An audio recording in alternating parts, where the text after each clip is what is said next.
can use a ring to make a payment. You can use biometric authentication, retina scans.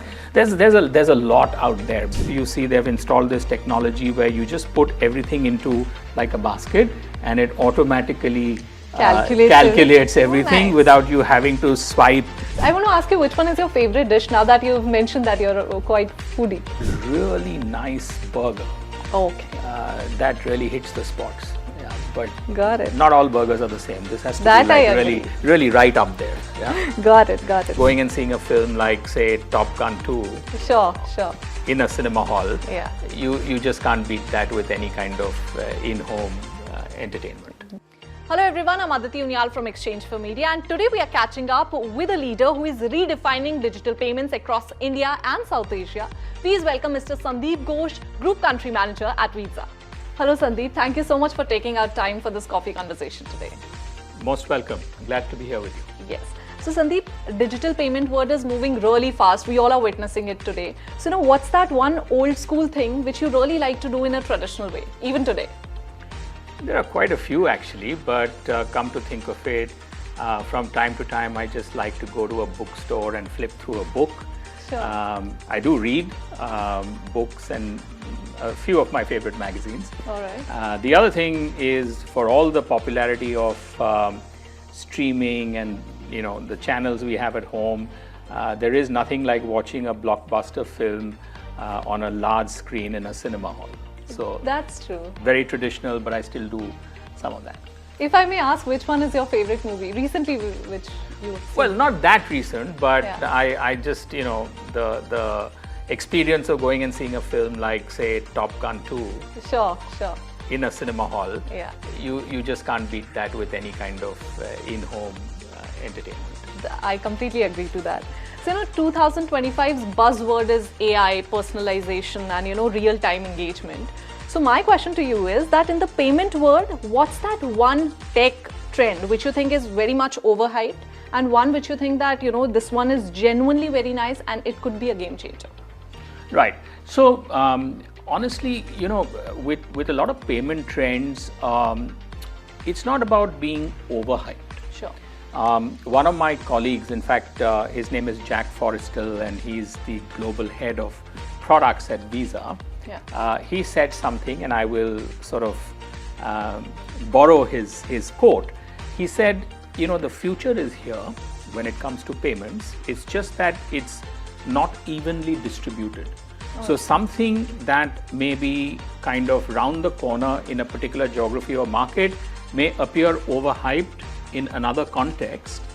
It's just that it's a matter of time before it gets there. And in a way, if I kind of link that to your second question, something that is very common in a lot of jurisdictions is the wonderful, seamless, frictionless digitization of transit payments. All right. And there's probably no better place to experience this than London. And the reason I say that is that when you take any form of public transport in London, you can just pull out a card issued literally anywhere in the world, hopefully a Visa card, and you tap and pay. Okay. So you don't have to go and get yourself a local card or buy something and load money onto that. You just take out your card from anywhere in the world, and at the turnstiles in the metro, at the buses, at the ferries, in a taxi or an Uber, you just tap and pay. And it's that really frictionless experience, and it takes is a few seconds, and you're on your way. So this is something we hope comes to India very soon. Digital payments in transit, multimodal transit payments, and just tap and pay. And you could be tapping a card, or you could be tapping a device which you've saved the card on your phone or any other device. So it really is a fantastic experience. All of us, when we are in London, we experience that. I wish we could do that in India as well. So what do you think, if I may ask you that, how much time do you think it's going to take for such technology or for such advancement to come to India? But the tech is already there, and this shift globally started almost a decade ago. And we call this open loop account-based ticketing. So it's there for the taking. Yeah. We just need a few of our key stakeholders in this market to want to adopt this technology. Sure. So, people often say that data is the new oil. So I want to ask you that what in this world that you think that is a new gold these days? Is it the data, is it trust, or is it experience?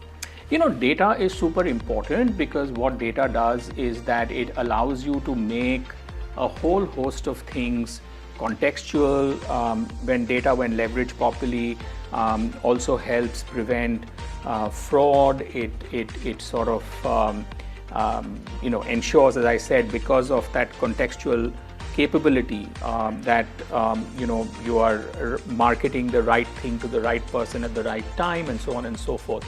But underpinning everything in the world of digital payments is another equally important factor, and that is trust. And that is literally the bedrock of digital payments, and it is at the core of everything that we do at Visa. Yeah. And we are also very fortunate that this is also an area which is a huge focus in India, not just of ecosystem participants like Visa, but also of our regulator. We are the first country in the world that went down the path of mandatory tokenization in card payments, which is all about improving trust and security. Sure. But interestingly, some of those regulations have also improved payment experience. So kind of trust and experience go hand in hand, but I think along with data, trust is super important as well. All right. So Visa is at the forefront of digital payment. We all are seeing that today. So what's that quirkiest or most unexpected use of payment, I would say, or the technology you've recently seen and that made you go all wow? There are a whole host of things that you see. In so many places in the world today, you have self-checkout. Okay. And self-checkout has so many facets to it. So you walk into the store, you pick up stuff that you want to buy, and you go to the checkout counter. And guess what? Not only is that completely automated, sure, but historically you would have to swipe each item one after the other, and then you would get the total amount, and then you would kind of tap your card and make the payment. And in many stores you see they've installed this technology where you just put everything into like a basket, and it automatically calculates everything. Nice. Without you having to swipe 20 items and Yeah. or swipe or scan 20 items. It's not rocket science, Sure, but it's great technology. And when you come to think of it, you've made things so efficient, because wherever you see this kind of technology having been implemented, you automatically see that there aren't long queues, there aren't long lines, and it's just super fast and super efficient. Yeah. So, like I said, it's not rocket science. You also see, people with wearable devices. You can use a ring to make a payment. You can use biometric authentication, retina scans.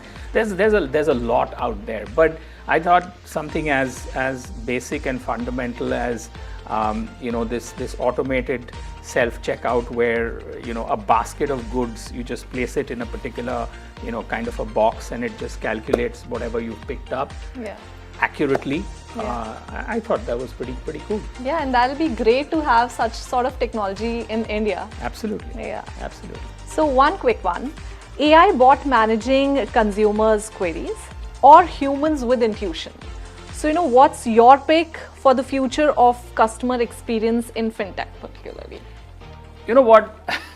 I would say why choose between the two? Okay. I mean, the AI bot brings enormous amount of speed and scalability, and sort of efficiency to everything. But the human side of it, about empathy and being able to understand specific nuances, is also irreplaceable. So I think the power lies in combining the best of that, the best of the AI bot along with the best of human, empathy and intelligence. I think that makes for a fantastic combination. All right. Yeah. Okay. So with packed calendars and non-stop events, and I know that how much occupied you are in your schedule. So what's your secret hack to stay energized and inspired at the same time? Oh, there's not. It's not like very secretive. I'm happy to share it. So for me, I think I'm quite a foodie. Okay. So a great meal. Along with friends and our family, at times even my colleagues, that's a huge stress buster. Yeah. I have a passion for sport, both watching and playing. Really fond of my weekend games, be it table tennis, pickleball, whatever Okay. works. I think it's a combination of food, beverage, films, and a bit of sports. That's nice. I want to ask you, which one is your favorite dish now that you've mentioned that you're quite foodie? Oh my God, favorite dish! I could Yeah. give you a long list, but I guess a really nice burger Okay. that really hits the spots. Yeah, but Got it. not all burgers are the same. This has to That be like I really, agree. really right up there. Yeah. Got it. So AI and smart tech are everywhere these days. So what's that one everyday task you secretly wish that a gadget could take over from your plate? You want to give it away. I don't know whether it's about giving it away, but just thinking off the top of my head, I wish my wonderful phone could just find a way to screen and stop spam calls. Okay. Because it just is such a time guzzler, and even with some of the apps that you have, if you don't recognize a number, you're always tempted to pick up the phone because Sure. you don't quite know who it is, and it might be something important. And really, I think spam calls are just such a menace. Sure. And if there was a way for you to program your phone that it would recognize a spam call and just like kill it, your phone doesn't even ring, it doesn't even vibrate if it's a spam call. I think that would just be a huge mental relief, if nothing else. I'm sure. It's very much required also. Absolutely. Yeah. All right. So before we wrap up, what is that one thing which you're very excited about for eForum 2025 this year? And if you could give us some sneak peek about what you'll be talking in the forum. So look, first and foremost, the idea of participating in such forums is also to meet interesting people and hear their perspectives about the future of payments, the future of commerce, the future of marketing, what's happening new from the world of innovation and technology. So it's as much about listening to others as about sharing your own views and perspective. From our side, there's a whole bunch of things that Visa is doing at the forefronts of payment and technology, and how to make the whole experience of shopping and commerce better for the consumer. And when I say better, I mean safer, more secure, more rewarding, more enriching, less friction, the whole package. And there's a few exciting products or features or functionalities that we're looking forward to bringing to this market as well. Sure. I spoke earlier about transit payments. We have a very exciting product called Visa Flex Credential, which is really something that we see as the future of cards, where cards will go 5-10 years from now. And this is imminent. It's already been launched in Japan, in the US, and certain other geographies, and we're looking to bring that to India and South Asia as well. We have another great innovation called Visa Accept, which really enables, simply put, it enables anybody with a debit card and an NFC phone to effectively become like a merchant and accept payments. All right. And we think the Flex Credential, Visa Accept, these are going to be real game changers and extremely disruptive in a positive way in terms of the future of payments. Agentic AI commerce where agents do a lot of the repetitive everyday shopping on our behalf, and at least make the fundamental choice before we go ahead and pay for something. That is also going to be a huge game changer. We believe that may be a couple of years away, but there's a lot to unpack. There's a lot to talk about. But like I said earlier, it's as much about also listening and taking in from others as well. All right, so this was Mr. Sandeep Ghosh from Visa. We had a great conversation with him, and if you want to hear his keynote, then join us on TechManch 2025 on 17th of July.